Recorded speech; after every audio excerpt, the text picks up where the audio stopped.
And also, in the meantime, he had said a whole bunch of shit about her, including she doesn't suck dick. I don't know why, but that's the highlight for me. That's the best part of this whole reunion. What does that even mean? Why did Andy not go into that? What does that mean? Maybe that is the reason why Jason is so upset this season. Did you ever think about that conspiracy theory? That is what I didn't even enter my mind. Wide open. Why is Jason writing so hard for this and having his blinders on so intensely? Because he really needs his dick sucked. Yep. Oh. Right. I mean, coming from Zach, that's what he's thinking about. That's what makes him happy. And listener discretion advised. Adult language and mature content.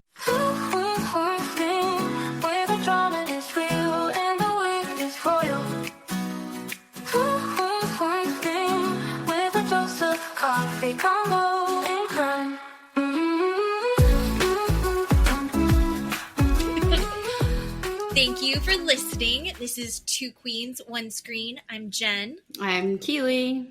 And we are back. We are all recovering from still not knowing what happened to Amy. And now we are going to spend this evening talking about how mad I am at the Valley. But before we do that, Keeley gave me a little present, which, fun fact about me, I love reality television. I love reality TV. However, I have not ever seen an episode of The Bachelor. And that is purposeful because when it became such a hit, I was already too far behind when I became aware of it. And I was like, oh, maybe next season. Sure. And then I realized that I have the kind of personality that I have to watch it all. And I was like, I don't have the time. It will take over my life. It will be unhealthy. It will be bad. So, can you hear the lightning? Yeah. Thunder happening? Oh my God. Hurricane season, baby. So, I have never partaken. And I think that I would like it. I've never been against it. I just didn't ever turn it on because I knew it would be a sickness for me. And you were like, you have to watch the new Bachelor in Paradise. It's okay that you don't know anybody. Yeah. It's fine, but it's so good. And it's good timing for me because Valley's over. Yeah. As mad as I am, I love the Bravoverse. And so, I was going to need something to pick up. I watched my first ever episode last night and then finished it today. Matt and I watched it together. And I watched my first ever rose ceremony, and I'm hooked. I am going to watch this. I understand vaguely the premise of the show. Yeah. And I'm so excited about the Golden Bachelor people are coming in and they're mixing it all up. Yeah. I love Wells from, I know him because I've seen him do interviews with Sarah Hyland. I love Sarah Hyland. They're married. And I realized that he came from The Bachelor, but I never saw it. And so I didn't know what that was. But he's hilarious. Oh, when the guy Sam came in on the motorcycle, he's like, it's a 68 something or other. It's the oldest thing I've ever ridden. And Wells goes, well, the Golden Bachelors haven't come in here yet, so don't get too ahead of yourself. Oh my God, I love it. And the other thing that Wells said, these men, and I agree, he's like, that guy is, she's so far out of his league. He's as red as a tomato. Yeah. Did you? And I was shitting on that guy from the very beginning. I don't remember anyone's names yet. Do you know who I'm talking about? I think you're talking about Brian Gorgeous and teal. Zoe. Yes. And I was like, what is going on? I think he might have been with Bailey at that point, but it was definitely Brian. Mm-hmm. Yes. The jersey. And gorgeous. These women are effing gorgeous, and they've got banging bodies and face cards to back it up. And then these guys, all of the guys are in good shape, right? They're all in good shape. Some are in better shape than others, but they're all of them good shape. Yeah. But there's some butter faces in there. Mm-hmm. It was just like, what is Brian doing there? Right. Yeah. I'm pretty sure I said to Jen, Brian has either killed someone in the past or ordered someone to be killed in the past. He freaks me out. I'm not a fan. So I think there's 6 or 7 episodes, like as of this recording right now, which is fine. Jen can catch up. This is season 10 of Bachelor in Paradise. And this is the newest version. They have never done Bachelor in Paradise at a hotel. They have always done it on a beach, like outside. Okay, was it like Survivor style? Yes. Because the one girl was having, they were showing flashbacks to her having a full meltdown because of bugs and no air conditioning. Mm-hmm. Who would agree? I mean, I guess like... Yeah. You have to, there has to be fantastic dividends to being on a show like that. Absolutely. And it's a little cross between like Love Island, and The Bachelor, where, they sort of couple up or they find a match, but they don't stay with the match like they do with Love Island. So they give each other a rose. One week it's the girls' pick. One week it's the boys' pick, but they don't stay with their pick necessarily. And they only have certain amount of roses at the end of each week. So 3, 4, however many boys or girls can go home at the end of that week. So, for instance, like when you watch episode 2, more people will come in. So more of the same sex will come in. So who gave out the roses this week? Girls gave them out. So they're going to be bringing in more girls. So they're going to bring in more girls. So and there will guys. be right. No, I don't know. Anyway, so that's going to be uneven with the sexes. Mm-hmm. And then when they hand out the roses, right, more girls will go home. So because the guys went home, right? You saw, the guys went home. So now the girls will be coming in. More girls will come in. So it will be uneven with the girls. Yeah. And then the guys will hand out the roses to the girls. And then some of the girls will go home. So like on, Love Island, if you come in, you get to stay. Mm-hmm. But not on Bachelor in Paradise. If you come in, you can get kicked out the same night. Right away. Yeah. So it's super fun, very dramatic. This is the best season I've ever fucking seen in my entire life. Well, as new to it, what's great about it is that it's kind of similar to Traitors, where these are all established personalities. Some of them aren't as well known, but they're all pretty established. I will say, I am very happy. Spoilers. I am thrilled Hakeem's gone. Yes, of course. I liked Hakeem. I think that the world needs him. You knew he wasn't going to stay. Like him, but he was annoying. Nothing about how he was talking was kissable. Yes, 100%. Which, there is someone out there for Hakeem. Of course. Not on this show, and not on my TV. Not on my TV, Hakeem. I just can't wait for you to get caught up. We have so much to talk about. I'm so tingly all over for you. Okay. All right. To get it. Because Steve started watching, when I texted you, I said, I am halfway through the first episode. Steve, and he doesn't necessarily watch these reality shows with me. And he got so interested in it and so vested in it that we binged it all the way through.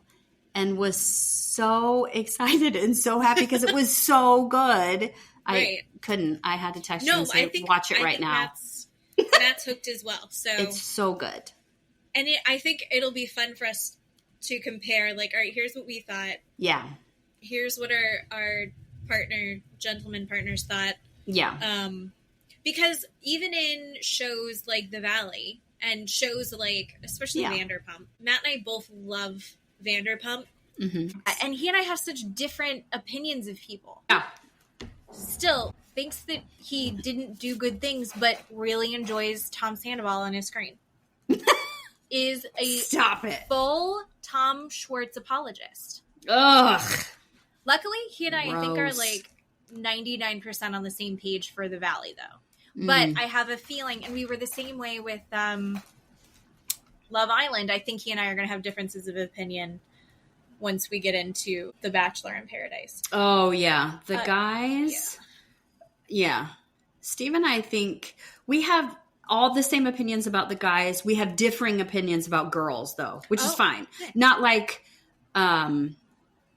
look wise, but like personality wise. Okay.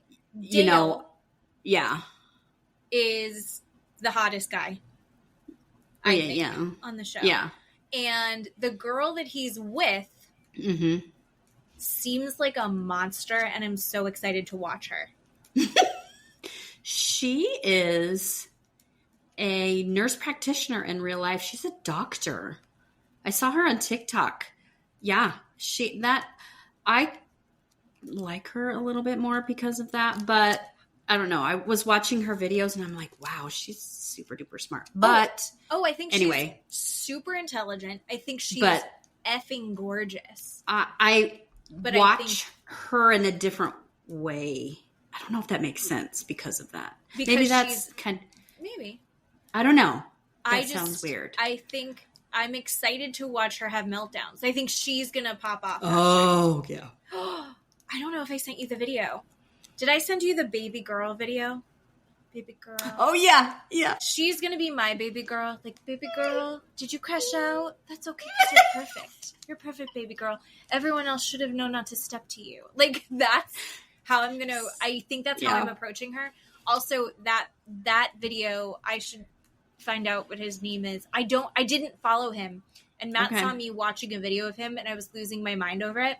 And he was like, do you like that? And I was like, yeah, that's exactly what I like. And he was like, I don't care for this. And I was like, no, it's the best. And then I started just sending them to him.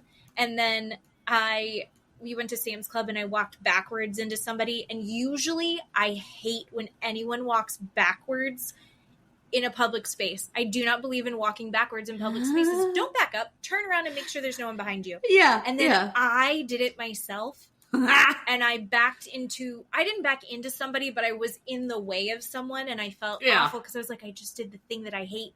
I hate it when people do that. And I did the thing. And he was like, oh, baby girl, you're allowed to back out. They were in your way. They should have waited for you. And I was like, I don't think you understand that this is exactly what I want. I want this all the time. This is correct. This is correct. And this subject will come up again later as we get into our Valley reunion recap and opinions. You and I already talked about this just naturally. You and I didn't go chronologically. We went by couple. We did. Because it's just, I can't go back and forth. I don't know. I mean, I think they edited partially, but also Andy has got to get exhausted going back and forth like that. He's got to get it together. Just get it together. The transitions were clunky at best. Yeah. And I say that as someone who's never been in broadcasting. Or interviewed anyone. Yeah, I don't do this professionally. Yeah. But I can tell he could do better. I do love Andy though. Andy had me laughing quite a bit. Let's start with. Do you want to start with Jesse and Michelle? Oh, I was just gonna say that. You read my mind. So this is another one of those times where Jesse says the right things, says emotionally intelligent things, and I go, oh, he gets it now. And then you see him backslide very quickly. Yes. Into his lizard brain, and you go, oh, Michelle, good girl, you ran. You were right. I am on your side. I think that in general, a lot of people aren't huge Michelle fans. I am now a Michelle fan. I really am. Yay! Thank you. I have really come around on Michelle. I want to see more of her. We've already discussed this. I'm upset that she and Aaron have broken up. I know. But I also think that Michelle is messy, but we haven't gotten to see Michelle be fun messy because she's been extreme messy with Jesse. That was not meant to rhyme, but she's having to deal with Jesse, which is so intense and so high stakes and so too much that we haven't gotten her to see her be bitchy with her friends, which is why I'm watching on the show. The defense 24/7. Right. I think hopefully everyone will chill out a little bit next season, if there even is a next season. And I hope that we get to see more of that side of her, because she is, I think, a little bit messy when it comes to what's going on with Janet, and what's going on with Kristen, and what's going on with Brittany. And she doesn't, but we don't get to really see all of that. Yeah. Because there's too much else going on. And she's not going to concoct something like, say, Janet would to try and get screen time, which I respect about Michelle. So, yeah. They open up this with, they wanted to talk about proof that she had cheated on Jesse. So my understanding from this, and tell me if yours is different, is that she says, there was another guy, I went out with a friend and I kissed another guy once. And then also there was another guy, the one that Kristen claimed she had a boyfriend for a year. That was just a guy that was giving her positive attention. Yes, that's how I understand it as well. But are we saying she didn't kiss that guy? If she's admitting to kissing one guy, but she's not admitting to kissing the other guy? That's how I understand it. But they went out on dates? I think he just gave her attention. Maybe it was a group setting. So maybe a bar or a club or a restaurant or something. But it was like an ongoing conversation. Yeah. With the boyfriend that wasn't really a boyfriend. Yes. But I think that's just semantics, right? In my mind. And then Kristen, like, she likes to say, I was just being an asshole, right? And she just said it like she does. I think that's how it came out. Yeah. Jasmine jumps in and says, well, do you think it was an emotional affair? And Michelle's like, yeah, 100%. That's what happened. And Jesse's like, thank God you finally admitted it. And she's like, I already admitted this to you. Like, he's pretending this is, like, new. We saw them have this conversation. We've seen her in the after show saying that she did respond to that. A lot of this is just going over things that have been heavily tread. The other thing that pops up quite a bit is she's like, well, that's not exactly how that happened. Like, you're framing this in a different way. And he goes, well, I'm saying how my experience of it was, which is diabolical, I think. Because I think that two people can be in the same room and have different experiences of it. But I also think that he's shifting the facts strongly enough in one direction that it's no longer realistically in line with what actually happened. I would side with Michelle in most of that. He said Michelle's been mean to his new girlfriend. Luke does apologize to both of them for getting involved at all because of this story that had popped up. See, this is the thing. Juicier than does Jason take off his wedding ring would have been I would love to get a background on, did Michelle show up at some dude's house and find another guy there when she was cheating or not cheating on Jesse? Why are we not digging? That's interesting. Yeah. That's messy and interesting. It's a little too high stakes, and she's a little too classy to talk about it, but that's what I'm saying. Like, Luke's like, this is what I heard. I'm sorry I got involved. Yeah. Poor Luke does not need to be in this. Then they also bring up the conversation in Santa Barbara about the gay guy that gave the money. I still don't understand that, but I guess it was a close friend. I would love to have close friends that send me thousands of dollars. Right. Why don't I? And there are times that I Zelle friends of mine because they're picking something up for me, or my sister took my boys for an evening and I Zelled her some cash so she could take them out to eat. People Zelle each other. Sure. Thousands of dollars for a birthday? No. How do we get these friends? How does Jesse get these friends? Why is Jesse... Right. What does Jesse do in his friendships to get Zelled thousands of dollars just for being around another year? Agree. Jesse, even. How does Jesse get that friend? What are we missing about Jesse? He's a piece of shit. Like... I don't understand. I guess the guy was also one of 52 people at their wedding. Wasn't their wedding like $150,000? Yeah. You had 52 guests and it was $150,000? Yeah. And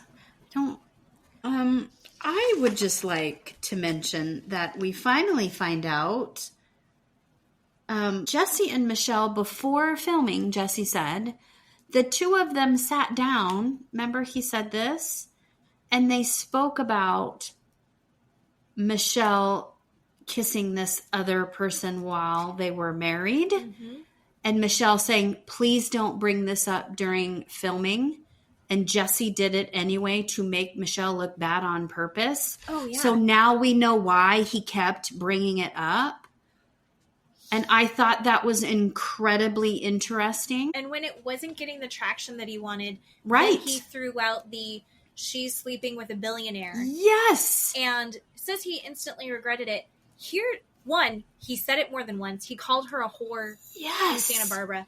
And then he has the audacity to say, and now I have to worry about Isabella finding out that I said that one day. Are you fucking joking me? Isabella has to hear that about her mother. Yeah, it's going to be even worse for her to find out that it's her dad that made it up and started spreading that around. And you want us to feel sympathy for your actions? Right. What world are we living in? I mean, yeah. I mean, I can't. If that doesn't get you on Team Michelle alone, then there's something broken in your heart. 100%. That was the first thing that they talked about, and I wrote down the words "wow, wow, wow" on my book. I'm just like, now we know what happened. I could not believe that. And what is happening? He also got upset. He was like, it didn't occur to her to say that I'm a great father. And then we hear the story, and yeah, she does say later on, Andy Cohen makes them go through the exercise of like, say something kind about the other person.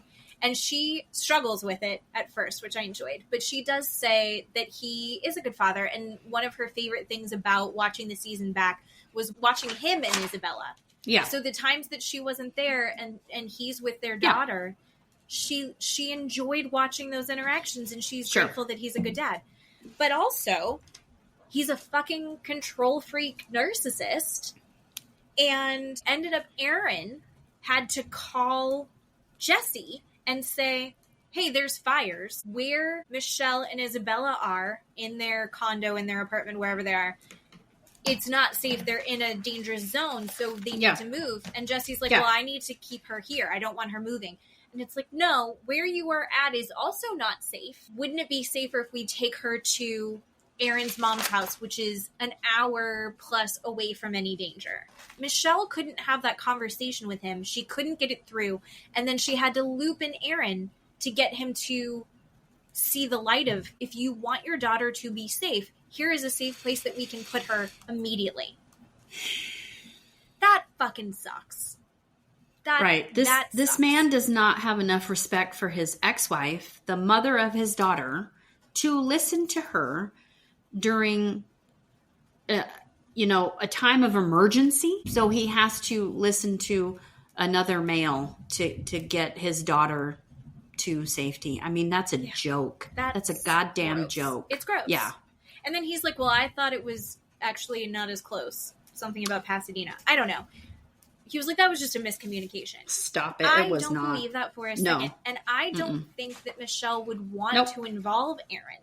I don't think Michelle was like, can you just call him?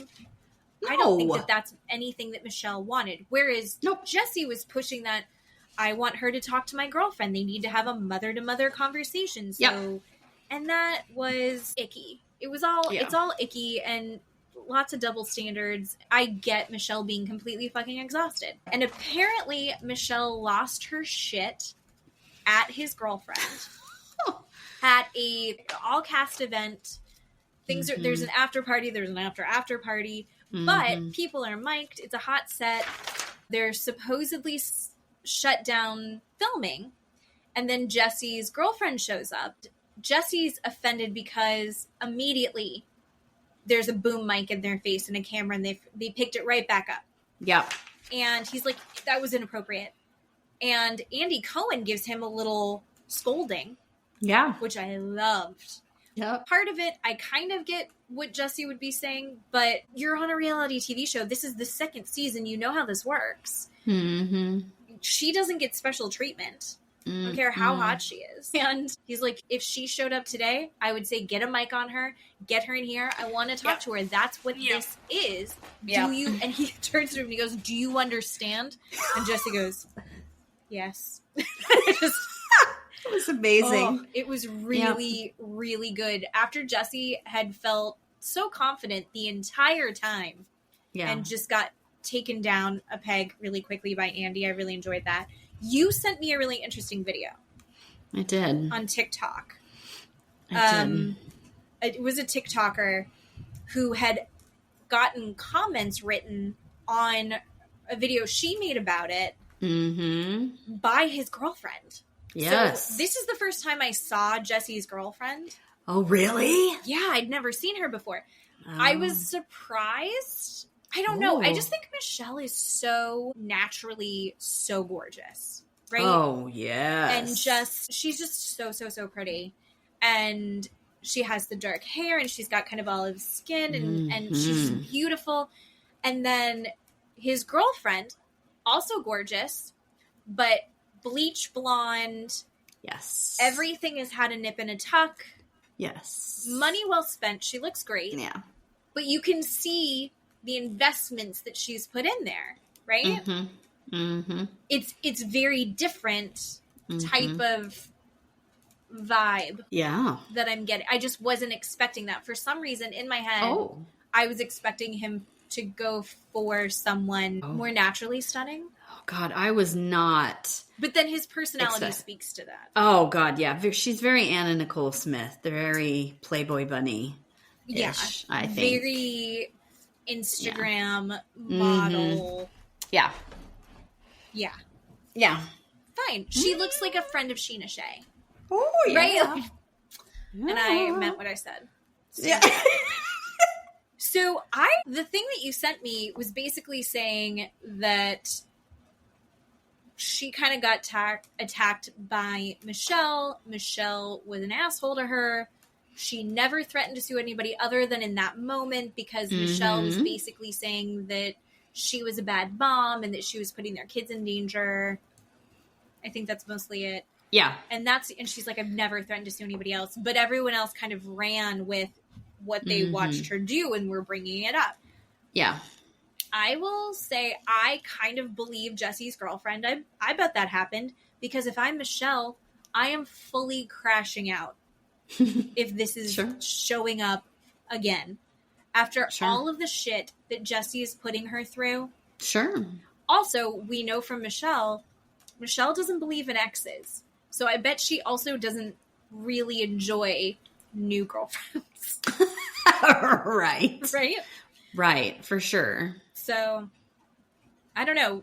What did you think? Do you believe her? I have maybe believe her. I mean, in that context, right, they showed the little clip of everybody saying, oh, she's going to sue me too. She's going to sue me too. Janet and Janet loves Brittany to do that. Yeah. Janet and Brittany maybe saying that. And if Janet told Brittany she said that, Michelle. Then Brittany would go, oh, that's what she said. Right. So, I mean, I can see that, but I can also see Jesse's girlfriend just showing up to rile Michelle up and just to be a roach. Yeah. Just Jesse telling her to do that, just to poke the bear with Michelle. Or like stoking the fire of like, you have every right to be here, baby. Yeah, right. For sure. I don't know. I think it all happened. Yeah. I think that what the girlfriend is saying is true. I think that Michelle was completely valid in freaking out at her. Yeah. No, I think so too. She did it and she had every right. And I think Andy is probably had it with this stupid girl showing up all over the place and then refusing to be mic'd up or be on camera. 100%. It's like, well, we have shit going on and it's worth more than having you here. Get out. On a reality show at a cast event. So either do it or don't. So, and Aaron did it, and he didn't get paid. So right. Look where it got him. To Danny and Nia. Okay. Oh, Danny and Nia. Yeah. Nia is the number one guy in the group for me. I know. I love her. Love her. And I think the only criticism that I have for Nia is I think that what she was saying was valid and important and needed to be said. I think that it undermined her point that it was her saying it. I think Danny needed to be more eloquent and say the things that she was saying, but also she's supporting her husband. So I don't know if Danny were to say any of those things, I think it would have just blown up like it did every time he spoke, and I think it would have gone nowhere. So that's why I think it was okay that Nia did what she did, because I mean, look at what happened when Danny spoke. She said it better than anyone else. She's just a goddess. She's so thoughtful. She's so intelligent. She's so beautiful. I just love her. She can do karate. She's the best. And have 4 kids and look like that, for God's sake. Jesus Christ. Ugh. I don't care where her nipple is in relation to the fold. She looks great. I think about the nipple compared to the fold all the time now. It's consuming my body image thoughts. When we start to talk to Danny and Nia, one of the first things that gets brought up is what happened between Danny and Jax. Mm-hmm. And Danny had wanted to be very supportive of Jax and thought that they were good friends. Then after the first season, Jax felt that the edit that Danny and Nia got was too good and that he got too negative of an edit. I'm sorry, if you don't do those things, you won't get a bad edit. Right. If you don't scream at your wife for drinking when she wasn't drinking, you won't get a bad edit about how you're talking to your fucking wife. If you don't tell her that she isn't allowed to have feelings when she's crying about wanting to have another child and not feeling wanted by you, that's not a bad edit. That's just showing what happened. I don't want to sound like Janet here, but that's just what you did. Yeah. We're just saying what you did, Jax. Apparently a rumor got started that Danny and Nia said that they were protected and that's why they got such a good edit. Danny and Nia don't have the established relationships at Bravo. They have nothing to do with the editing process. This is the first season of the show. They don't even know if it's going to go for a second season. There's no one protecting Danny and Nia. Was it you who told me that you think that the "we're protected" rumor went around started by Janet? Yes, Janet and then Brittany and then Jax. That's what I think happened. Completely. That completely makes sense. It does make sense. Yeah, it totally comes together. Basically, Jax apologizes. And Danny's like, I don't understand why you did that. And Danny breaks down. He starts to get like very emotional. And he's like, I wanted to be there for you. I loved your family. I loved you. I loved hanging out with you. I thought of you like a brother. It hurt me that you just turned on me. You just turned on me and it came out of nowhere. And you're saying it's because you thought I was protected. And I never said that. And so you've punished me and destroyed our friendship over this. Plus you told people lies about me. I thought he was so eloquent in his breakdown of thank you for apologizing because, Jax is on his apology tour. I'm so sorry. I wish I hadn't have done that. This was so mean of me. I needed it's because of gut trauma, whatever. Yeah. I'm sorry. There's a certain point, and we'll get into Jax, but like where you're apologizing and it doesn't mean anything anymore. Right. Like you're just throwing it out and you're not really sorry. You just want the conversation to end. You're like, I did it.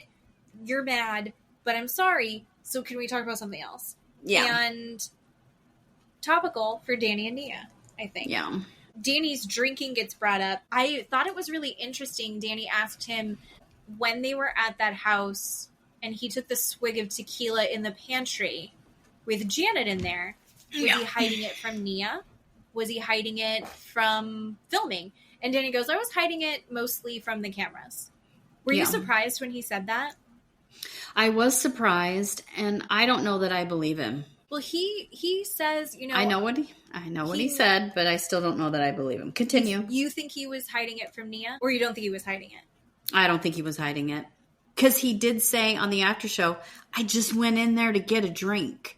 That's that is a genuine response.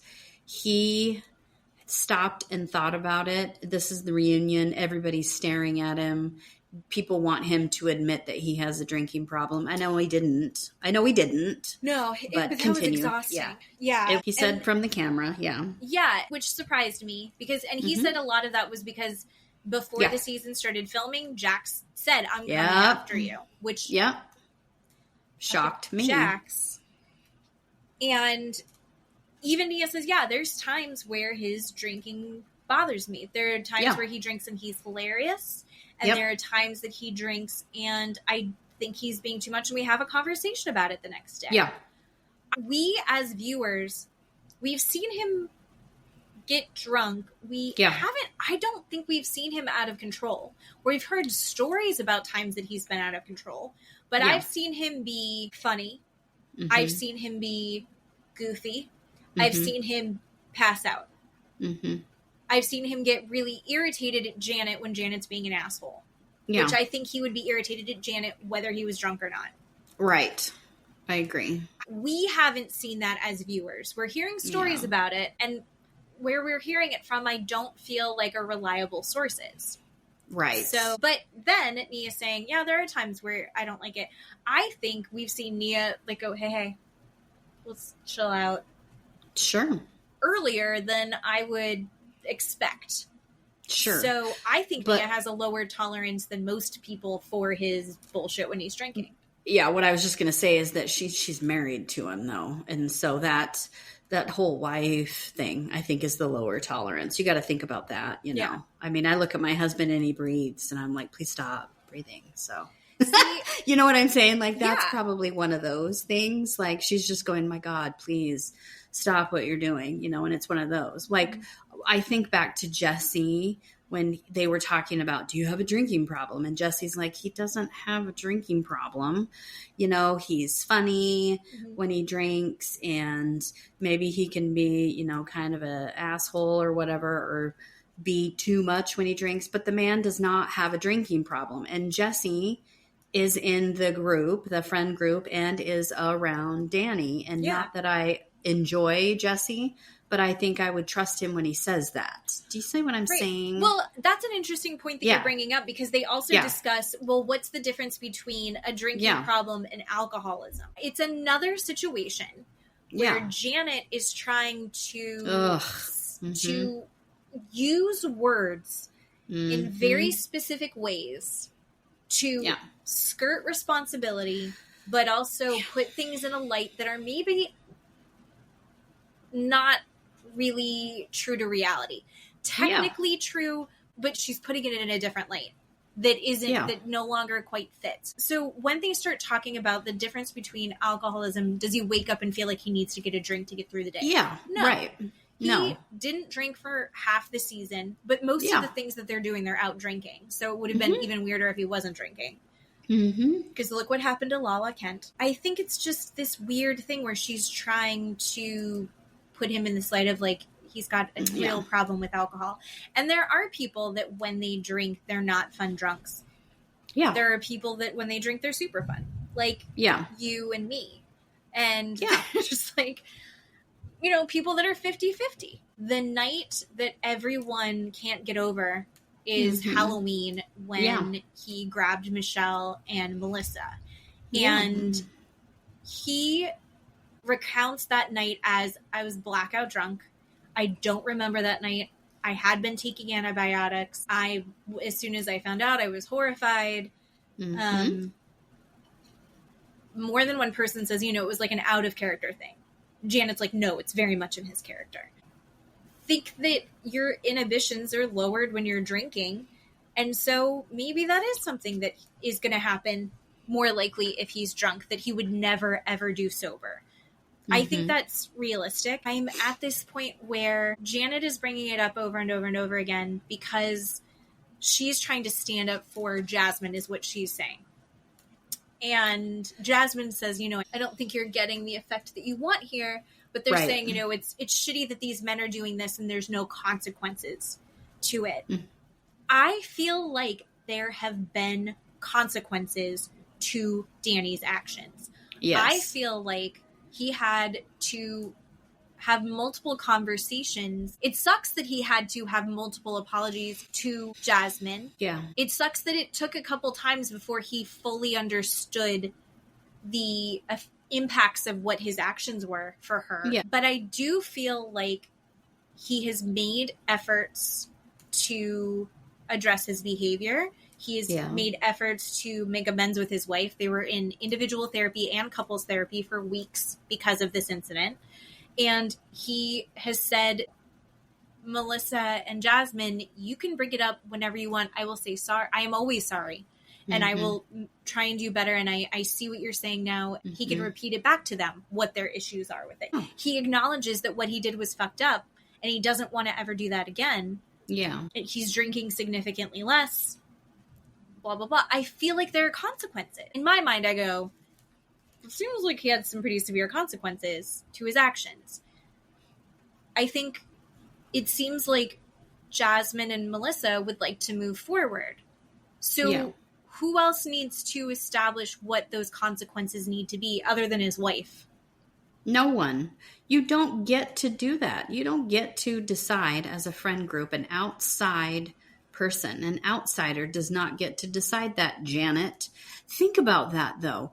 That consequence, the perpetrator and the victim, the perpetrator having the victim come up to you every day for the rest of your life, coming up to you going, I want to remind you, this is what you did to me because today I'm thinking about it and I want you to apologize, or I'm thinking about it and I want to tell you about it. And I want to tell you how it made me feel every day, maybe every day, all day long, maybe every hour, all day long, every day for the rest of his life.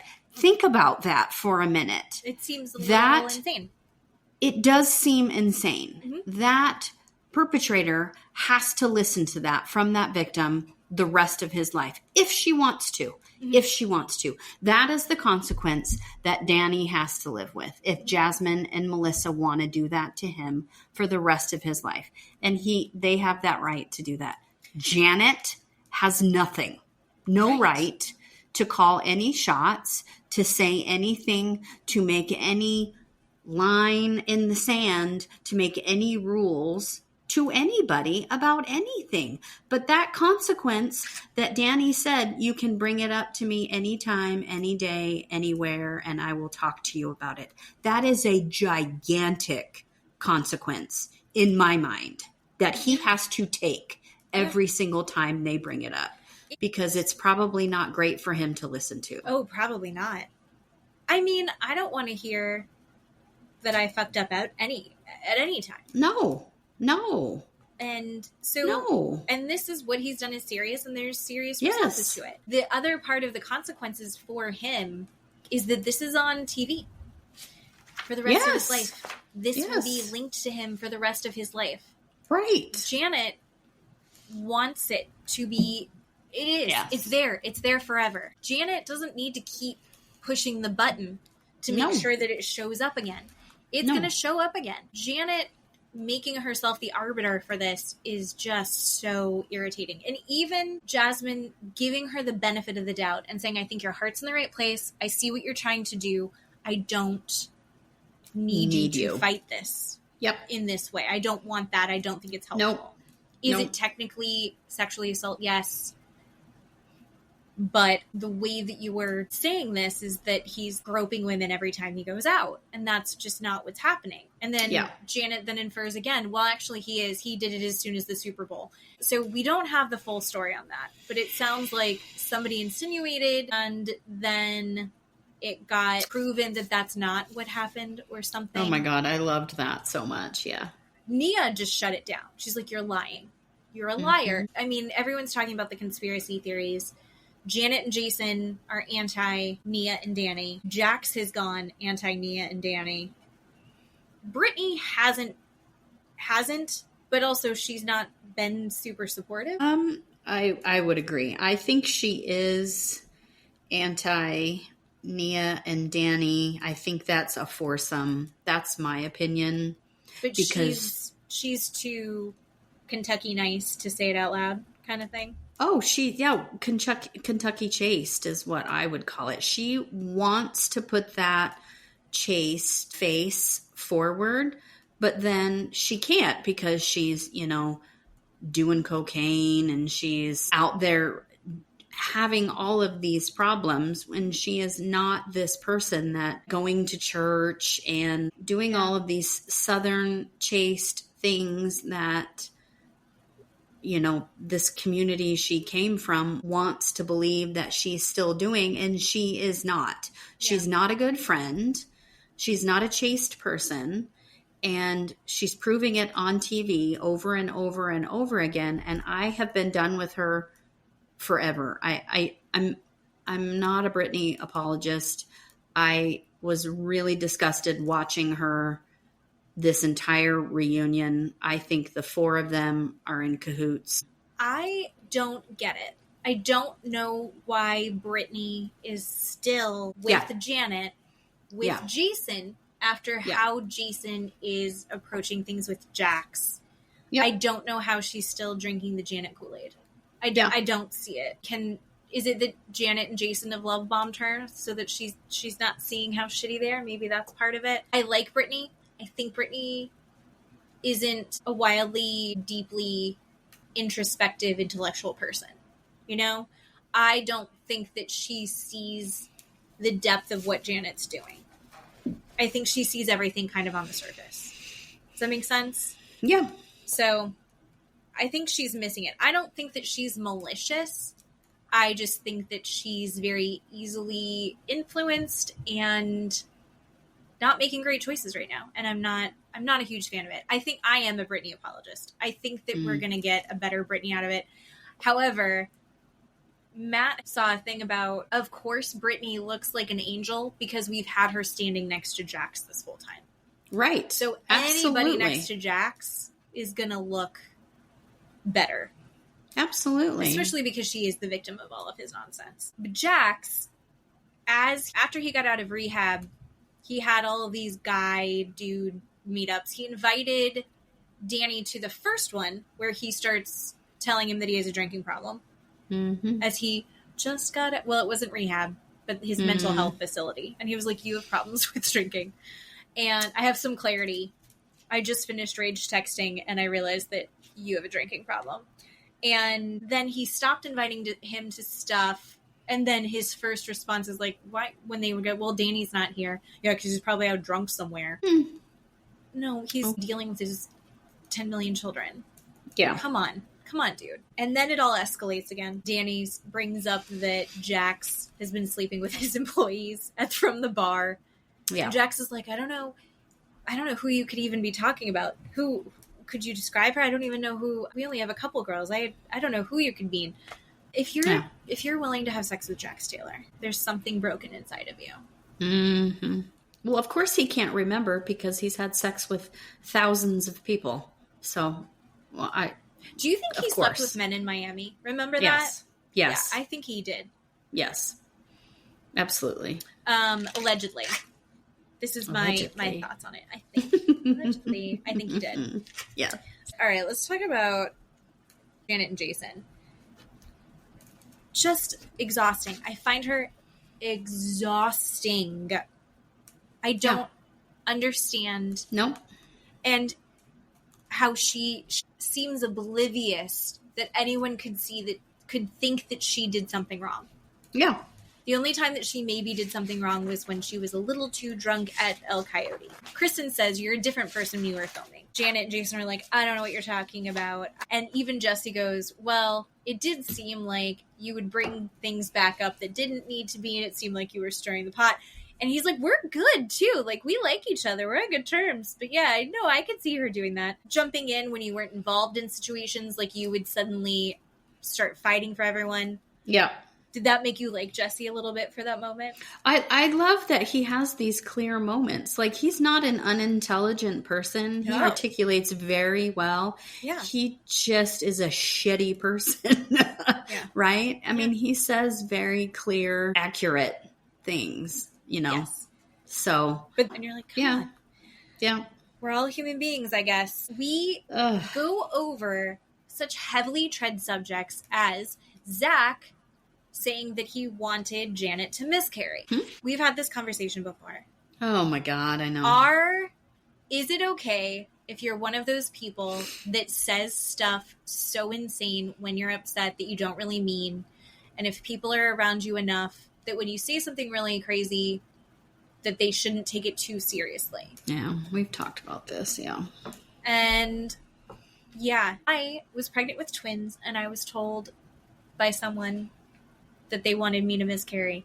And I really believed that they felt that way. And then I didn't talk to them again. And that's what you do when you really think that. Janet, on the other hand, is like, I want to get to a better place with you. So I think Janet knew that if he did say that, which Zach says he's blackout. I love I was blackout. I don't know. Zach, Danny does it. Zach does it. You wouldn't want to get to a better place. Yeah. I think if you really thought that he really, really meant that, right? He does apologize again, but she said... A year later. And also, in the meantime, he had said a whole bunch of shit about her, including she doesn't suck dick. I don't know why, but that's the highlight for me. That's the best part of this whole reunion. What does that even mean? Why did Andy not go into that? What does that mean? Maybe that is the reason why Jason is so upset this season.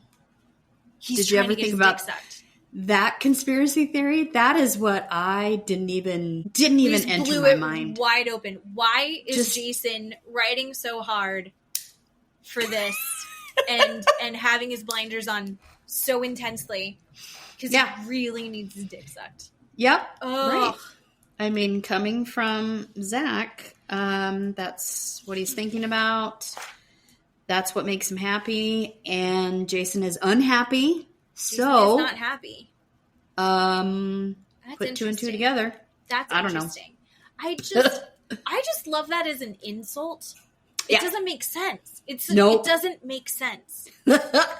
That is a personal choice between you and your partner. I love that conspiracy theory. Fascinating. I find it fascinating.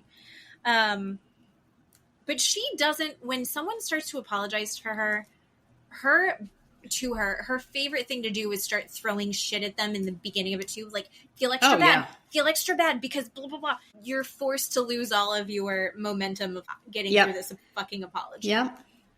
Because she accepts no responsibility in any of it. They both say that they want to get to a better place, but they need to stop trash talking each other 24/7. It's wild. Zach also gets called out by Luke. Luke and Kristen, I know that we're beating a dead horse. Voices of reason. Luke's like, we would love to hear about Janet less. You bring it up a lot. I know. And Zach talks about Janet too much, but also Janet's like, I never say anything. But she did delete the birthday post. Brittany had a birthday, and she spent the day with Zach on her birthday before Janet knew that Brittany and Zach were hanging out again, because Janet needs to be informed who Brittany is hanging out with. Janet had posted a very sweet happy birthday Instagram, and then found out that Brittany was with Zach and deleted it. How very mature. Can you imagine? I wrote it down. Janet needs to see change in Brittany. That's why she deleted it. See change in Brittany? Shut the fuck up. I was uninformed. She hadn't informed me. Yeah. What friend are you? That's not a friend, bitch. No. And there is the general consensus that Brittany and Zach are very close. Yeah. Brittany will jump down Zach's throat. Yeah. Very quickly, but never checks Janet. But she still loves Zach and Kristen, and they're all good friends. Yeah. God, I don't want to be Brittany in that friendship triangle, but also Brittany is a major part of the problem. Yeah. Let them figure it out. Yeah. Go, I'm not involved.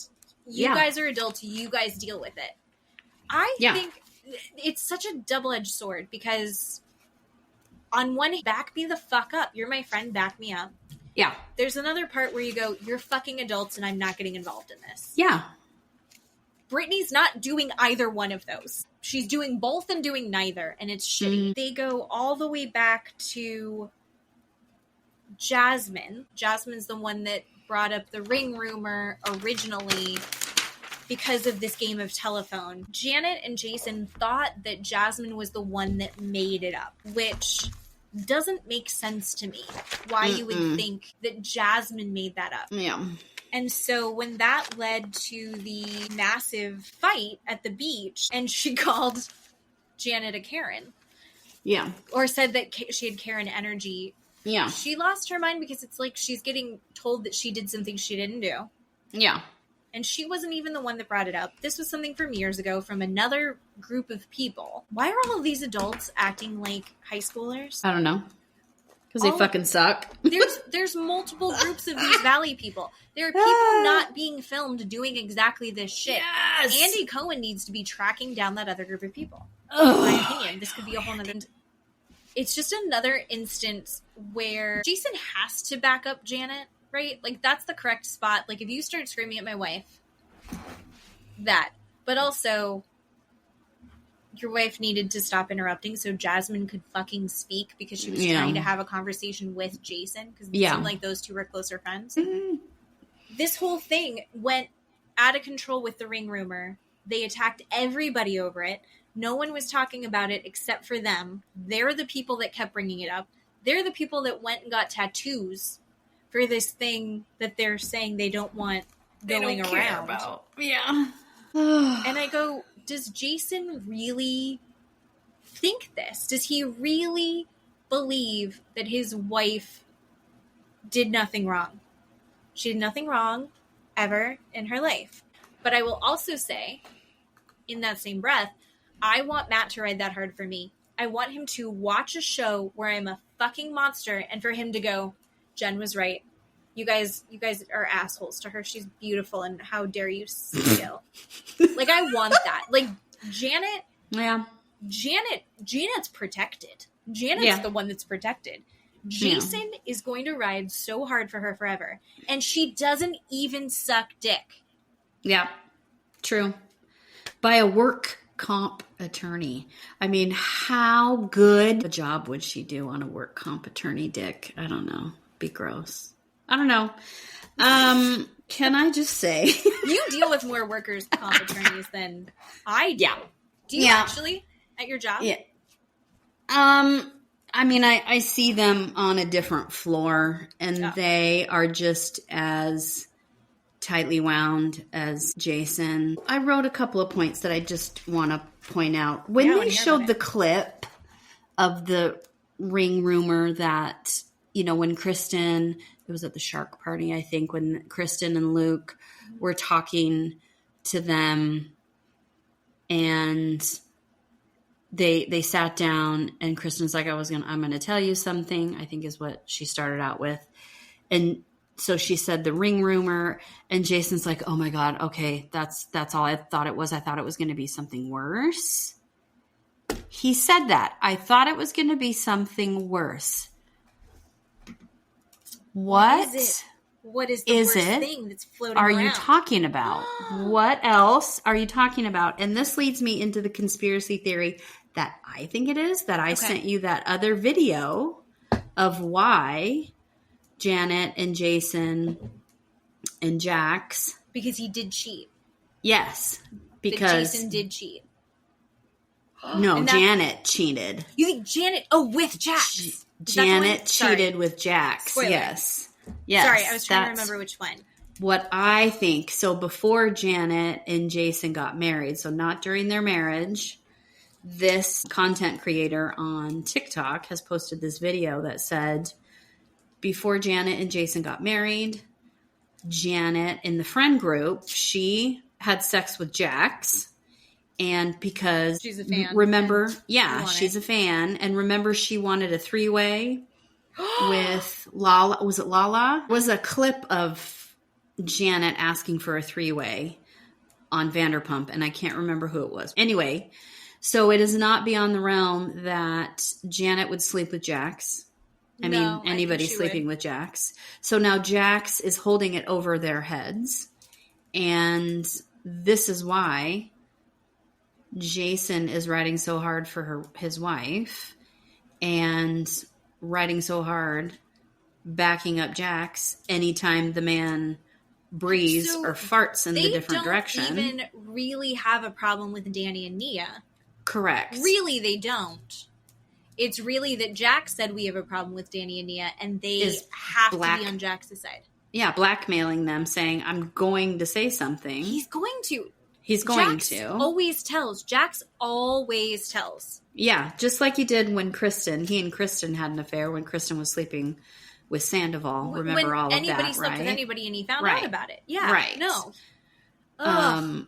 This is what I believe is the truth, because he literally did a 360. I mean, everybody loved him, including myself, for a half a second in season 1. Everybody was like, Jason is the ultimate person. Jason is a prince. Jason can do no wrong. Look how sweet he is. Why would Janet be with this person, or Jason be with Janet?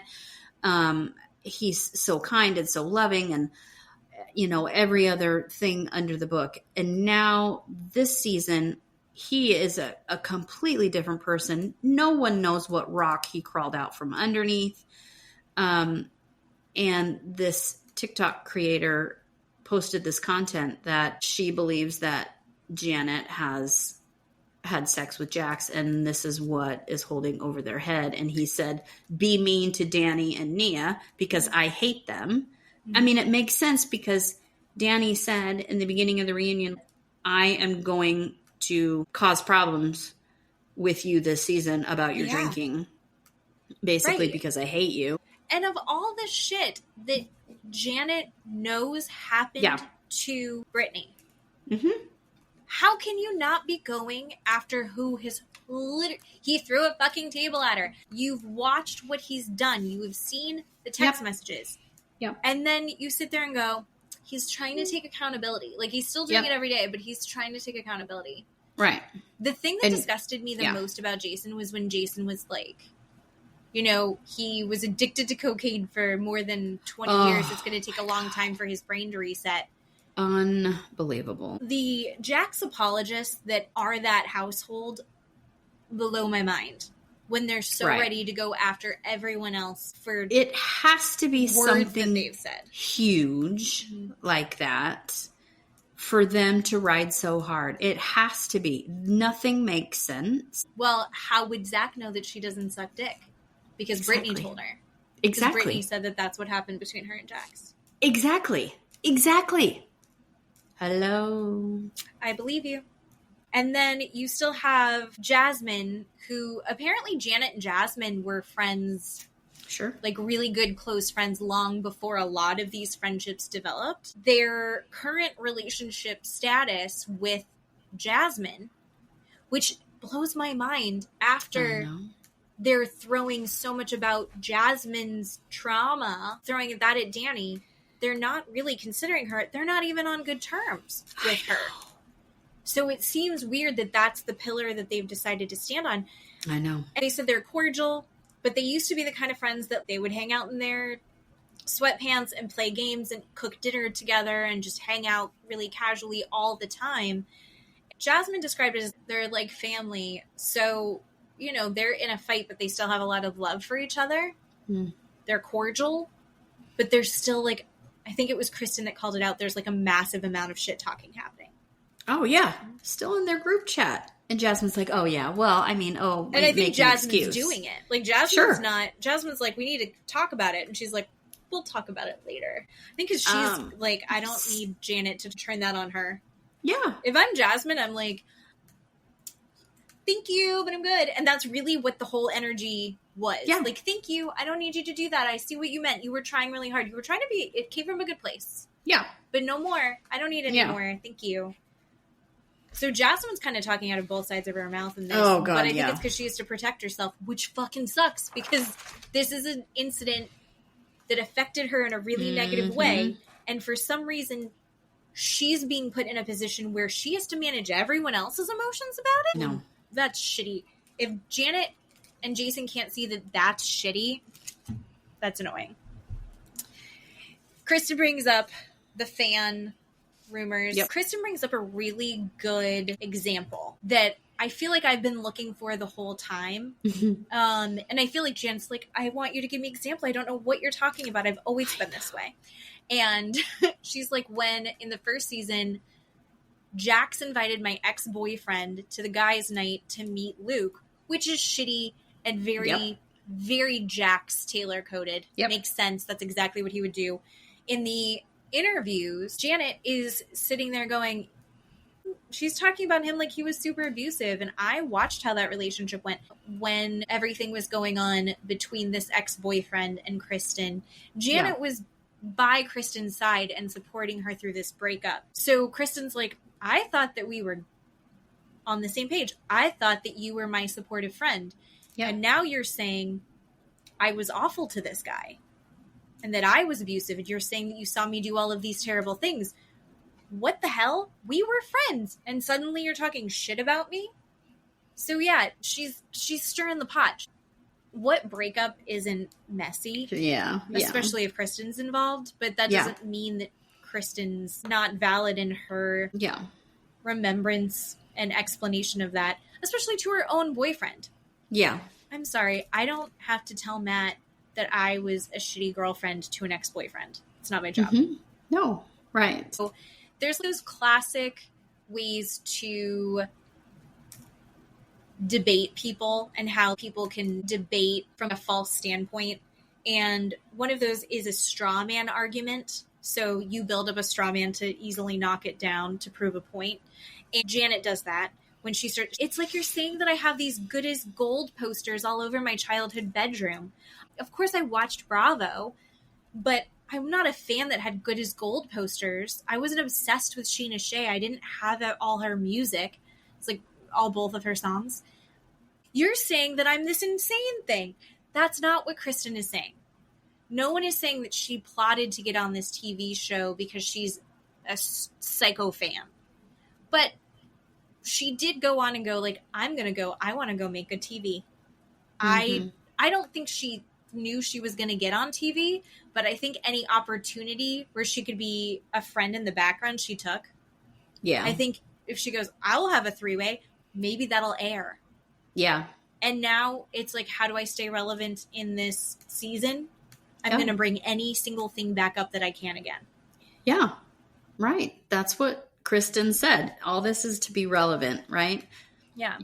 The part that was also super hurtful, and last year, this has come up a couple times, everyone was so careful with her because she was pregnant. And now we have Kristen and Nia pregnant. They are going out of their way to incite a freak out and lying about Nia to her face. And Nia's like, are you serious? She would never say fucking. She wouldn't say fucking serious. She wouldn't do that. But that's the energy that she brought to it.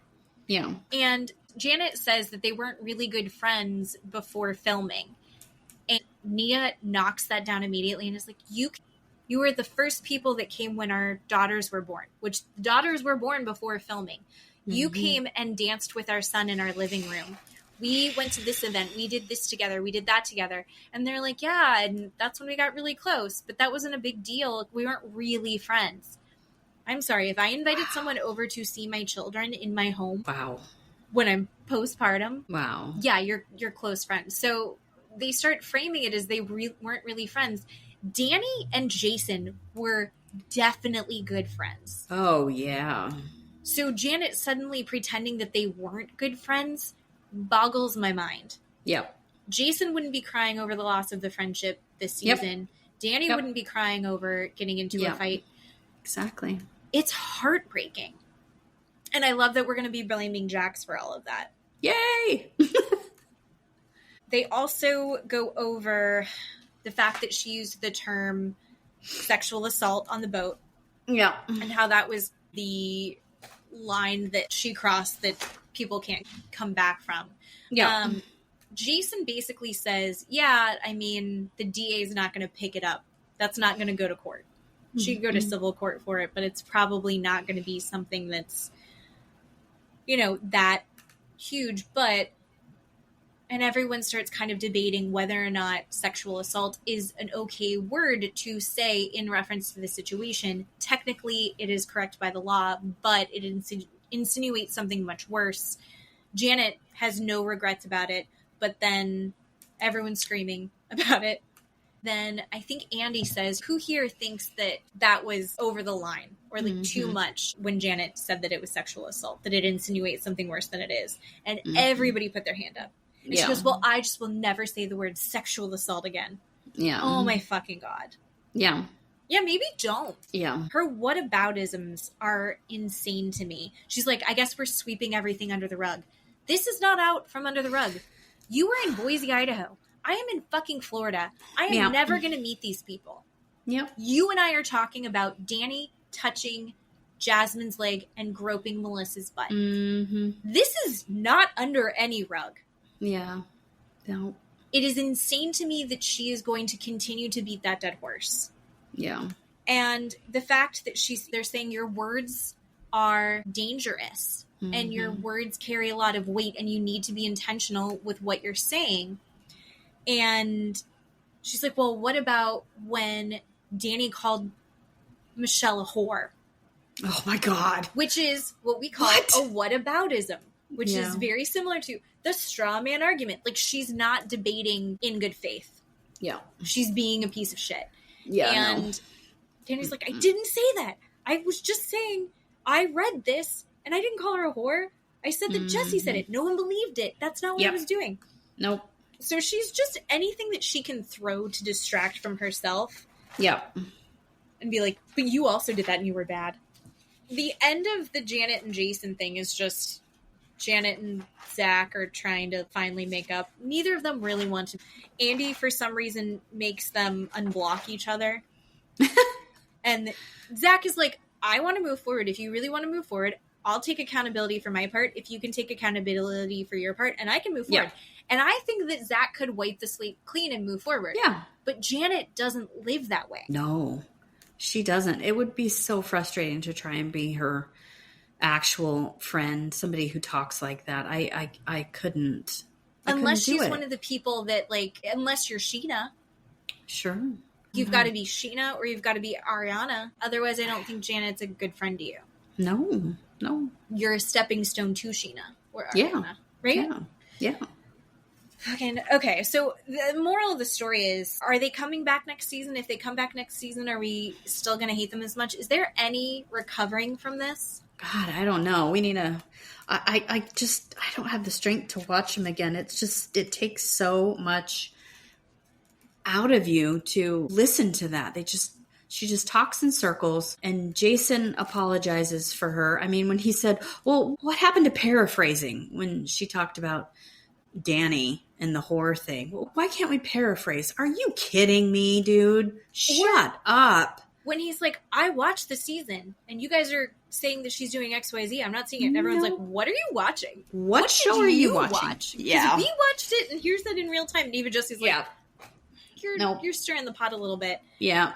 Again, I want Matt to ride that hard for me. And I want him to be that delusional about any of my flaws. Ugh. They don't exist. I want to be able to say that I'm on Adderall on national television, and I want Matt to laugh at that. I mean, can we just talk about that for a minute? I mean, how disgusting is that she can make light of abusing Adderall and losing 70 pounds and no one blinks an eye. Shortage of it in this country? When it's hard for parents to get it for their kids? Yeah. And she thinks it's a joke. It's not a joke, Janet, to make light of abusing Adderall, to lose weight. In the middle of this whole season that is so wrapped up in Jax's drug and alcohol problem. Right. And Danny's drinking problem. Right. Whether or not it exists. And she's like, I'm just doing drugs. I'm just doing drugs, and it's perfectly fine to say, and nobody says anything about it. And the fact that Jason basically admits that he has a drinking problem as well. Mm-hmm. Nobody says anything about that. I mean, are we... What? When Janet's like, we all lied to the doctor when they ask us how many drinks we have a week. No, we don't, Janet. No, we don't. No. Jason, what are you talking about? Everyone on this stage does not have an alcohol problem, and now you're admitting that you do. Every time you have to drink, you have to pay attention to what's going on. Is that what you're talking about when Kristen says, I have to bring something up, and you thought this was something the worst what is going on in your household, dude? I mean, now Jason has a drinking problem. I mean, I can't. It's such a double standard with the two of them. She has an Adderall addiction and can make light of it, and now he has a drinking problem. But it's okay for him to drink. And it's okay for him to drink and call Danny a clown and an alcoholic and bring it up over and over again. But when he says he has a drinking problem, it's perfectly fine. Well, because he struggles. What? Their struggles are okay, but no one else's are. No. I did think the clown thing was weird. I don't understand what he... Give me a break. And I love that really injured Danny. There's something I'm missing there. But getting told that he was a clown was like... A clown? You were on the Disney Channel. It kind of fits. Chill out, Danny. All right. So should we talk about the one that did it all? Doom and gloom. Yeah. Jax Taylor. So Jax Taylor will not be on the next season, and I think that is the right choice. I am worried for Brittany, and the more that I watched of this, the more I felt insane. Yeah. I don't know how he's gotten away with behaving like this for so long. Ugh. So he says that as of the reunion, he was 156 days sober. And he's passing drug tests. He does smoke weed, but no drugs or alcohol. And he gets very defensive and emotional because Brittany does drug test him occasionally, and he wants to be held accountable. He wants her to hold him accountable. He's telling everyone else to hold him accountable except himself. It's everyone else's job. What? That is a reoccurring theme of this. Yeah. Is what he needs from other people so that he can be a good person. Ugh. It's hard for him because of all of his trauma and struggles and past and childhood and who knows what else. He doesn't know the root of all of his anger. Therefore, it's too hard for him when he gets angry. Oh, my Lord. No. So he's like, drugs and alcohol have fucked up my life. And he asks him about like what he's doing to stay sober. He has a sobriety coach. He has a life coach that he really likes, and he's also going to AA, which he really didn't want to go to. And then he starts crying because he had to go to AA. No. Doesn't Who's cry. making him do this? I mean, no. Brittany. And do we actually believe that he's going? No, I don't believe that he's actually going. And if he is actually going, I don't believe that he's doing it for anything other than energy sucking. Oh, yeah. And to put on like a one-man show when he gets up and goes, the most important thing is my son. Fucking love drugs and alcohol. Like the little show that he put on during the reunion, I think he probably does in AA. And people are like, you don't have to get up every time. So one of the things that he says over and over and over again is all that matters is my son. All that matters is our son. All that matters is my son.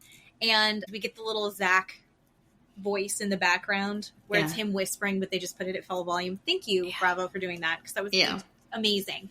And he's like, basically breaks down how that's a sign of narcissism, is that he never says Cruz's name. And when I heard him say that, the rest of the reunion, I was listening for it, he doesn't say Cruz. Mm-mm. He doesn't say his son's name. He says my son. Mm-hmm. Because people only matter in relation to him. Right, as an object. Yeah. Mm-hmm. Yeah. That belongs to him. It's so true. And it was eerie to watch it play out. Good for Zach. Zach, number one guy in the group. Right. Because he called it as it was happening, and it was true. Yeah. He and Brittany are getting into these fights all the time. Brittany is calling him out left and right, which I enjoyed. But they get into these fights still to this day. They're having fights over text. He's calling and making problems. He's causing drama. He's starting things. And he's like, one day I'll think we're toxic. Like, he doesn't take accountability. He, in his mind, I don't even know if he really believes this, but he's got this narrative that they are both the problem in the marriage. Yeah. That they are equally responsible. I think therapy told him that. That's my opinion. I think... I don't know. Maybe not. Maybe not. I think his life coach, Scott, was that the guy's name? Yeah. I think Scott told him that they both played a part in this. Yeah. And I think maybe somebody even said, sure, there are parts of this that Brittany needs to take accountability for. And he's like, and it's just as much as me. And you're like, no. That's not what we said. No. They're not equal there. But, Mm-mm. And he's like, I just can't throw 10 years away. You did.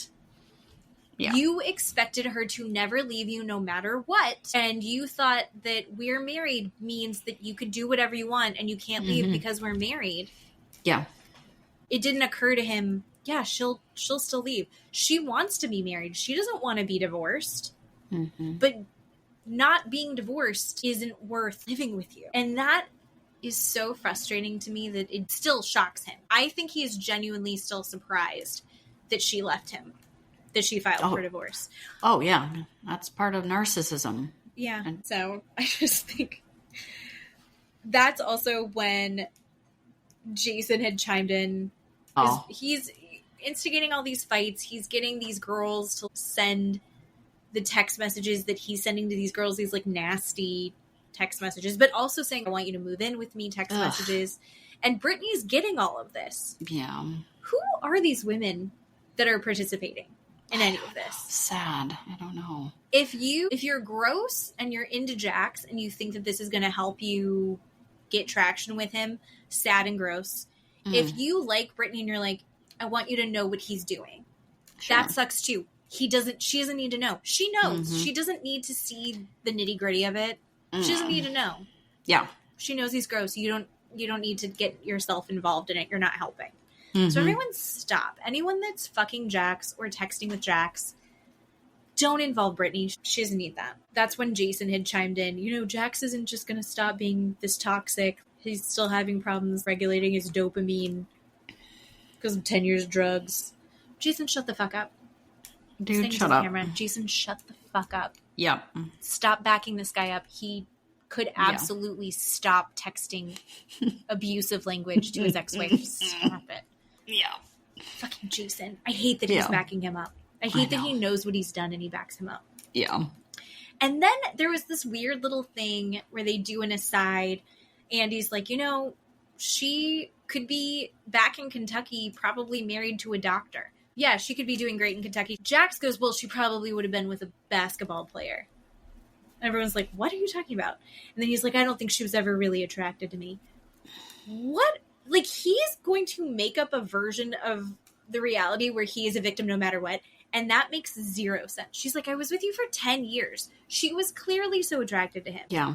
She was never really attracted to me. What the fuck are you talking about? I feel like he was like low-key racism right there because she used to date black guys. I kind of got that. I did get that. That's what I was feeling icky about when he was talking. Like, shut up, dude. And also, did he want someone else to be like, no, Jax, you are tall. You're sitting in lifts in your shoes. You're tall. Ew. No. You're handsome. Nobody's going to say that. You're athletic. Maybe Jason will. No.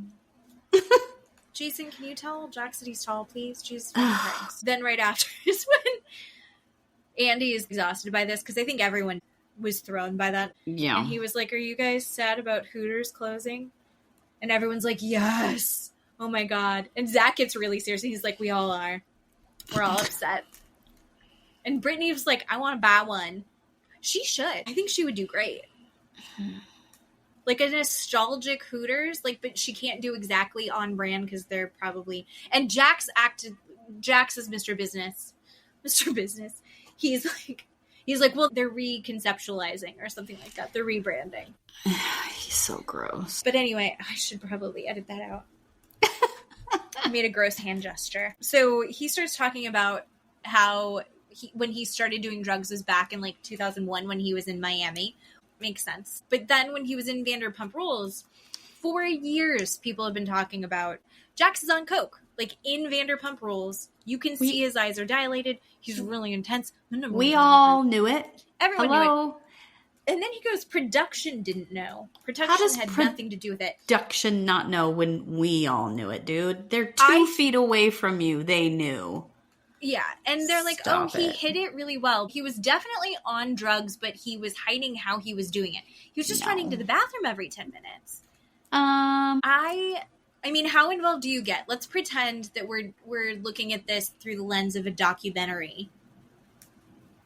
Documentarians don't get super involved. This isn't that.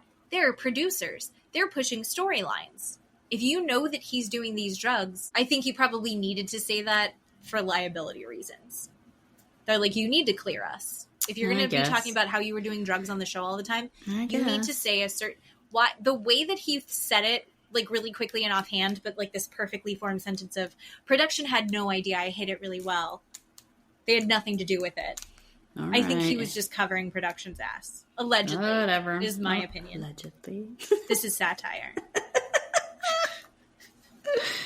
But he then gets in this, like, really intense, like, I fucking loved drugs and alcohol. But then he'll also be like, you ruined my life. And he goes back and forth. And then he also throws Brittany under the bus about drugs and alcohol. And she was like, I tried it. I've never said that I didn't try it. Yeah. But I stopped well before Cruz was born. Yeah. And I'm certainly not doing it now. And I think Jasmine's the one that chimes in where she's like, there's a difference between trying drugs and being addicted to drugs. Yeah. Drugs are so different for every single person. Mm-hmm. I think Coke, I know that people do it. It seems way too scary. Like, I'd never do Coke. Mm-hmm. But some people have a lot of fun on it occasionally, I'm sure. It's illegal. Don't do it in the U.S. In general, it's such like a personal thing and how your body reacts to it. I don't think you really get to judge anybody else trying something. Mm-hmm. Yeah. Other than, like, meth. Like, if you tried meth, it's like, what? Let's get to a therapist. I got the ick when I noticed him talking about doing drugs was the happiest he was during the whole show. And kind of I mean, proud. come on. Right. I mean, gross. You have all of this sense of, pride and happiness. Like, he was bragging about what he did and what he got away with. Yeah. That was icky and cringy to me. And then also he's like, overcome this. Oh, no. What we are all seeing is, okay, so he's sober. He's still an asshole. He's still toxic. He's still scary and controlling with his soon-to-be ex-wife. Mm-hmm. They're talking about how he had cried when he got diagnosed with bipolar. Oh, my Lord. Yeah. But then they're like, you've been diagnosed with this before and you refused to take the medication. Yeah. And then now you're on the medication. Andy's like, oh, you're on it now. And he's like, yeah. But then he'll send a barrage of hateful texts to Brittany and then be like, well, I was off my medication that day. That's not how that medication works. No, it doesn't, sir. It's not like you take it one day in your good mood and then you're off it another day and you're in a bad mood. That's just not... Nope. What goes on. And he's like, well, it's about control. Control is the only thing I have. You don't have control. Andy says something I think really smart. He's like, if you want to show growth and if you want to have control, the control that you do have is control over your own actions. Yeah. Yeah, I could do that. He says something like that. Are you joking? And Andy asks something else about where he is in his treatment right now. And he throws it to Brittany. He's like, I don't know what's worse, the bipolar or my anger issues. What do you think is worse? Oh my God. Like, she's also in charge of managing for him still to this day. No. She has to be the one that holds him accountable. She has to be the one that's helping him navigate managing his lack of self-control and self-regulation. God, that's exhausting. Yeah. Yep. Kristen also gives really good advice. When you start to see yourself grasping for that control, talk to your therapist. Say, like, I need tools to snap me out of this. I need to figure out if that's something you really want to work on. Ask a professional how to work on it. If you're starting to see yourself sliding down that way, you're close with Jason. Call Jason. If you need us, call Luke and I. He's like, you hate me. You're not even my friend anymore. It broke my heart I couldn't go to your baby shower. Oh, my Lord, I know. You've been my friend for 20 years and I couldn't go to your baby shower. No one wants to go to a baby shower. I don't care whose baby shower it is. Yeah. Baby showers suck. They're awful. I don't know. I didn't have one. He's a grown-ass man. Why are you crying over a baby shower? That really hurt. Do you know how much that hurt me? It's like, well, those were the repercussions of your actions. No. And Kristen was visibly upset. She's like, I wanted you there. I want you to. But she is holding healthy boundaries. Mm-hmm. I would love to have you there. I cannot have you there if you are being abusive to Brittany. If you stop being abusive to your ex-wife, you can come back into the group. He's like, I've lost all my friends. I'm so lonely. I'm alone in my house. And Brittany's like, you've got nasty girls in there left and right. I know because they're texting me. I'm home alone with our son. Yeah. Oh my God. I'm parenting and you're out and about doing whatever. You chose that apartment. Yeah. I feel a little bad for Tom Schwartz because he didn't really want Jax to move in. Yeah, right. He's talking about how he is self-sabotaging and he doesn't know where it comes from. Does it actually matter where it comes from? Like, what's more important? Figuring out where this shit comes from, which I'm in therapy. I know that I spend a lot of time figuring out where my shit comes from. But the more important part is figuring out how to manage it in real time. Clean up the mess, and then you can figure out where the leak is coming from. But, you have to clean up your mess that's happening in real time. Yes, agree. And he's not taking any responsibility for it. No. And it's fucking infuriating. And the thing is that I'm just going to jump to the end. He's like, I just want to get to a good place with her. And I just want to get to a place where, she can forgive me and we can move forward and just be healthy co-parents. She can't forgive him for everything because there is something new to have to forgive him for daily.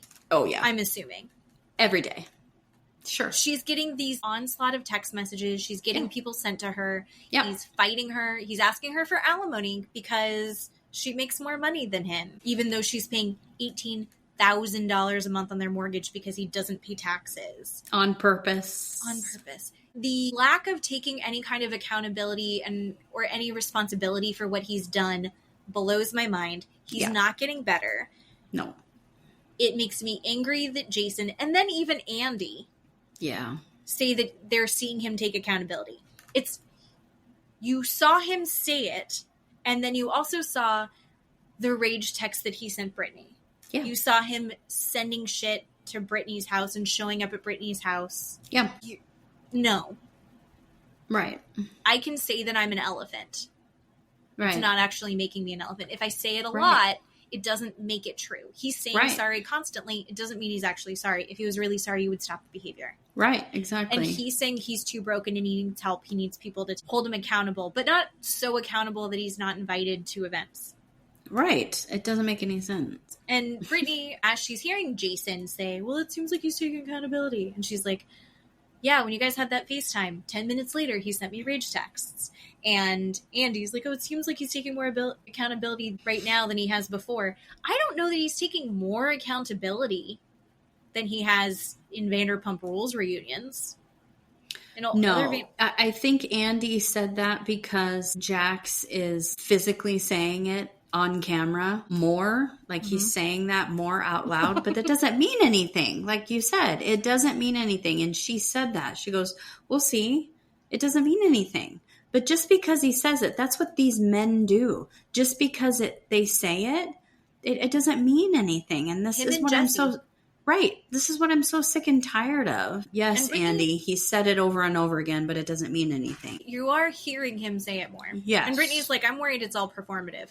Right. And I'm glad that she said it. It was such a poignant conversation when they're talking about if you want to have control, you're saying this is a control issue. Control yourself.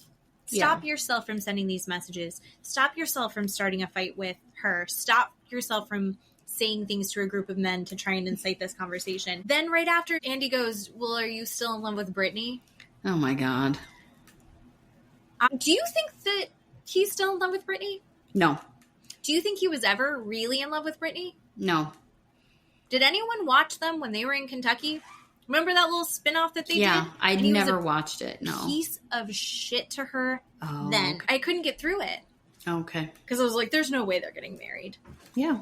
No, I never watched it. I don't believe he was ever in love with her. I don't believe he's in love with her now. I think she was in love with him for sure. Is he capable of it? I don't know. No. I don't think so. No. I think he loves himself. Yes. And he literally was like, I can't talk about it. He couldn't even get himself to lie through that conversation. He wasn't sure what the right thing to say was, so he was like, can we just skip it? Yeah. And 100%. Brittany goes, you didn't fight for me. You said you didn't want to get a divorce, but you didn't try and make it work. And then he's like, I don't throw this away. You did throw it away. You didn't try to fix any of it. Nope. They talk about Cruz's diagnosis because Brittany was really angry, and so we transitioned into something that, makes her smile like her son. Britt went through the entire process of getting him diagnosed on her own. Well, her mom came and visited, but she was dealing with that while Jax was in the mental health facility. And her process for going through and getting her son diagnosed was really intensive.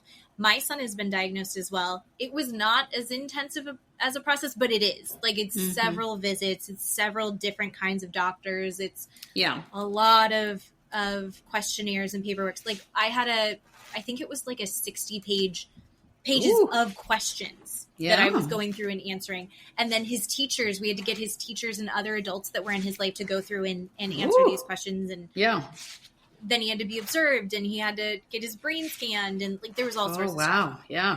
And it's stressful. And I was doing that with my husband, who is an incredibly active father. And it was exhausting and emotionally wrought. Even though it's like, it's good to have answers and it's good to have the interventions, and that's what you should do as a parent. It's very hard to do at the same time. And she had to do that all on her own. While dealing with her husband being a fucking psycho. Then she's talking about how she wants to be a positive advocate for the community, which I think is great. You can see Cruz is definitely thriving. And, shout out to, she's got him in all sorts of different therapies. We had Henry in speech therapy when he was 18 months old.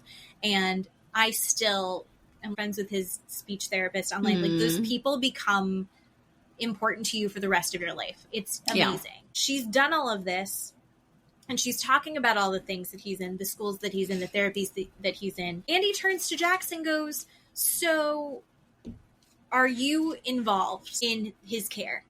Jax goes, of course, yeah. Brittany keeps me informed. What the actual fuck? Granted, that wasn't the question. I don't want him doing anything. He's like, being a father is the most important thing. Supporting Cruz is the most important thing. Blah, blah, blah. You're not taking him to appointments. He probably doesn't even know who the doctors are. No.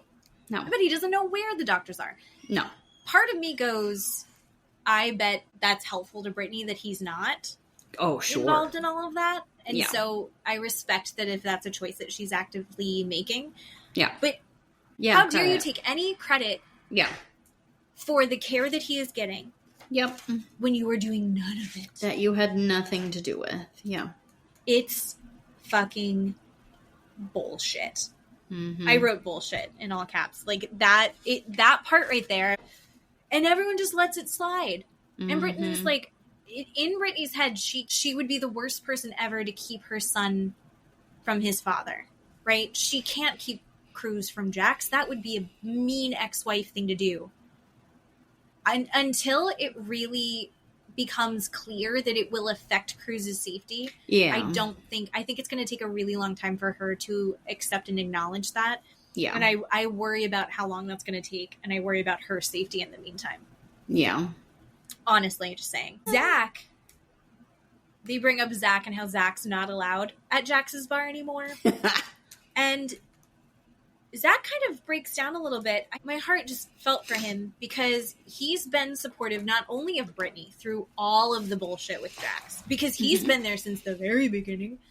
But then we have, he's supported Jax as well. He said that he held Jax while Jax was crying over things. Yeah. Zach is brokenhearted over how a lot of this is shaken out and how he was like, I supported you. I supported your marriage. I supported your child. And then you've just turned on me, and you've turned so hard. And Jason even steps in and goes, it sounds like Zach is trying to offer you an olive branch right now, because Jax, the entire reunion, has been calling Zach the peanut gallery, has been yelling over him, going, no one cares about you. No one cares what you think. I don't care about you. I don't care what you think. Suck ass. I don't know why Zach even did that. I think just continue to throw Jax under the bus. But I felt a little bad for Zach because I think he's been really betrayed by Jax as well. Because we got to go hot, cold. Andy, God damn it. The whiplash I have from this. He's like, so what does Frank Dremon think about this? Everyone loses their shit because Jax is like, what are you talking about? And they're like, he doesn't watch the show because that was a whole giant piece of the after show. And Jax doesn't know that they all talked about it. Because this is before he was on Watch What Happens Live and gets called out on it again. Yeah. He even corrects Andy and goes, his name is not Frank Dremon. It's Frank Dremon. It's not. It's Frank Dremon. Drebin. So he loves this movie. He doesn't even know the guy's last name. I know. I love that he's correcting Andy even though he's wrong. Then they talk about his eBay stuff, and somebody comes up with the idea that he should just do like a OnlyFans, but make it like PVC style where he can sell his shit. So dumb. Both of our husbands love an eBay and a Facebook marketplace. Go for it, man. Yeah, clear out your garage of stuff. That's one thing that Jax does that I support. I support Jax's eBay. And then they all make fun of him because he called it his show again. Oh, yeah? And apparently he said that to every single person at some point. My show. I think he kind of says it to Andy. And then they show a clip of him saying it to Lisa Vanderpump. Yeah. To her face. And she's like, no, this is my show. Yeah. And he's like, okay, whatever. God, but that's basically the end. They do the toast. They all drink out of baby bottles to end the reunion. That was weird. I didn't like it. Weird. And then they show, they did it in Vanderpump. They've done it at a few of the Real Housewives where like the after they do the toast and then you see them leaving and like the weird shit that happens after all this intense stuff has happened. And they really just show Jax going, I got to get out of here. I got shit to do. We're like, what shit do you have to do, Jax? This is your job. Like, this is your biggest paycheck. What the fuck are you talking about? And then you see him kind of cornering Brittany as she's trying to leave. And the tone of his voice, it was just so false and insincere. You're doing this for the cameras. Everyone knows you're doing this for the cameras. And he's like, when do I get to see Cruz again? On Monday? And she's like, Jesus Christ. I don't know. We'll talk about it later. Right. She's just like, anything to get away from you. Yeah. Him cornering her and he just seems so aggressive. Anyway, I felt it was aggressive. I didn't think it was sincere. I didn't think it was for the cameras either. It just seems so aggressive. Anytime he talks to her, it's aggressive. It's over the top. It's almost violent. And even though I don't care for her, even though I think she's a bad friend, having to deal with that, like my heart races and my chest hurts. Like I get chest pain just talking about it right now and watching that. I'm like, oh my God, that poor woman having to deal with that. Him just like snipering her and coming up behind her and be like, when do I get to see Cruz? And she's like, oh my God, where did you come from? Like, get away from me. I'll tell you later. Yeah. The tone that he had is the same tone that he had when they had the fight where she's like, are you on Xanax? Yes. What is going on with you? And he's like, I just want us to stop fighting. Ugh. he's like, you still want to get a divorce? That's something you're still doing? You're still pursuing that? And you're like, what the fuck is happening right now? Yeah. Why is reality not the same for us? Yeah. Yeah. So I'm excited to not see him anymore. Me too. I'm excited for a break from him.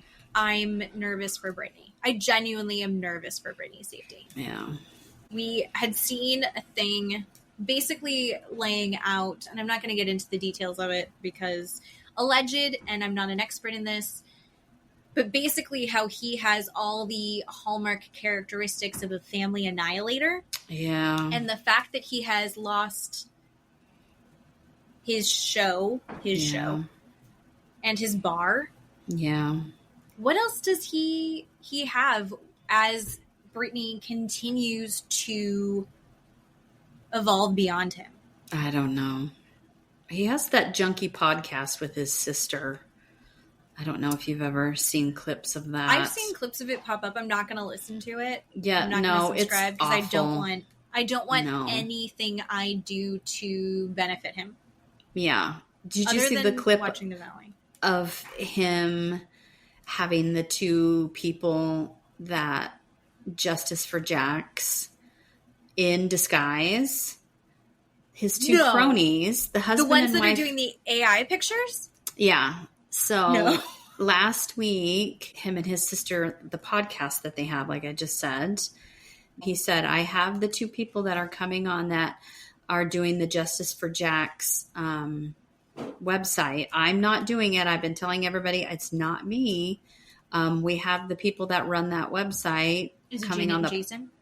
No, it's so they came in full disguise, only showing their eyes. Obviously, you know, they had a mask on and baseball caps, and their voice was disguised.